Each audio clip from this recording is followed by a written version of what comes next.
Hello everyone, this is my first voice over video আর এই ভিডিওটা হলো আমার এবারের কলকাতা থেকে জামনগর ফেরার গল্প নিয়ে। This time I am traveling alone with my 2.5-year-old daughter. ও তো ভীষণই এক্সাইটেড ছিল ফ্লাইটে ওঠার জন্য, আর প্রশ্নে শেষ ছিল না যে কিভাবে প্লেনটা আকাশ থেকে আবার মাটিতে নেমে এলো আর কিভাবেই বা আমরা আবার প্লেনে করে আকাশে উঠে যাব। বোর্ডিং গেটের সামনে অপেক্ষাটা বেশ মজাদার হয়ে উঠেছিল এই নতুন বন্ধুটিকে পেয়ে,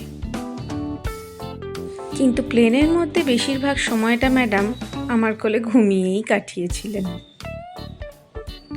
এরপর আমরা পৌঁছে গেলাম আহমেদাবাদ এয়ারপোর্ট এবং এয়ারপোর্ট থেকে একটা উবের নিয়ে আমরা চলে গেছিলাম আহমেদাবাদ রেলওয়ে স্টেশন।